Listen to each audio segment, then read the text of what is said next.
राधे राधे दोस्तों, हरि सिमरन में आपका स्वागत है। दोस्तों, हिंदू धर्म में पितृपक्ष यानी कि श्राद्ध पक्ष का बहुत महत्व है। इन दिनों में पितरों को याद किया जाता है और उनसे आशीर्वाद लिया जाता है। वर्ष भर में 16 दिन पितृपक्ष के श्राद्ध होते हैं। बहुत ही कम लोगों को पता है कि दुनिया में सबसे पहले श्राद्ध किसने किया था। महाभारत काल में श्राद्ध के बारे में पता चलता है, जिसमें भीष्म पितामह ने युधिष्ठिर को श्राद्ध के संबंध में कई बातें बताई थी।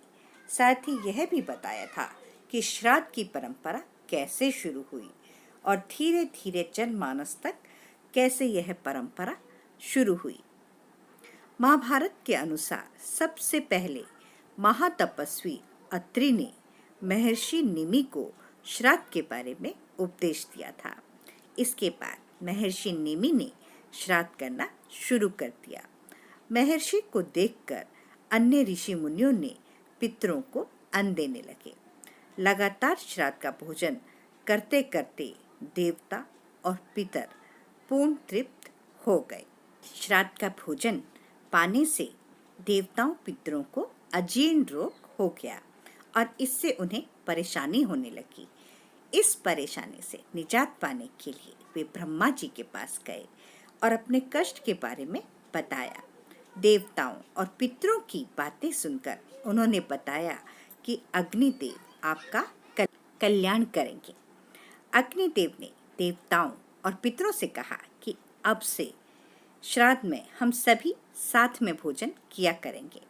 मेरे पास रहने से आपका अजीर्ण भी दूर हो जाएगा।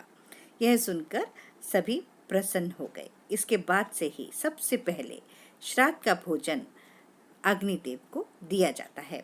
उसके बाद ही देवताओं और पितरों को दिया जाता है।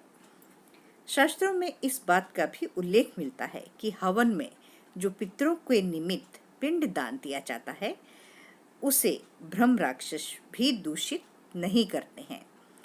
इसलिए श्राद्ध में अग्निदेव को देखकर राक्षस भी वहां से चले जाते हैं। अग्नि हर चीज को पवित्र कर देती है। पवित्र खाना मिलने से देवता और पितर प्रसन्न हो जाते हैं। पिंडदान सबसे पहले पिता को, उसके बाद दादा को और उसके बाद परदादा को देना चाहिए। शास्त्रों में यही श्राद्ध की विधि बताई गई है।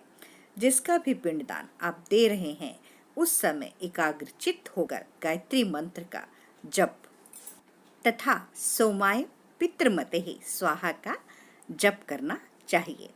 महाभारत के अनुसार श्राद्ध में 3 पिंडों का विधान है। पहला पिंड जल में दे, दूसरा पिंड को पत्नी गुरुजनों को दे और तीसरा पिंड अग्नि को दे। इससे मनुष्य की सभी कामनाएं पूर्ण होती हैं। पितृपक्ष यानी कि श्राद्ध पक्ष हर साल भाद्रपद की शुक्ल पक्ष की पूर्णिमा से लेकर आश्विन कृष्ण पक्ष अमावस्या तक रहते हैं। इस दिन सभी पितरों का इस धरती पर आगमन होता है और अमावस्या का श्राद्ध करके पितरों को उनके लोग भेज दिया जाता है। हरि ओम तत्सत। जय जय श्री राधे।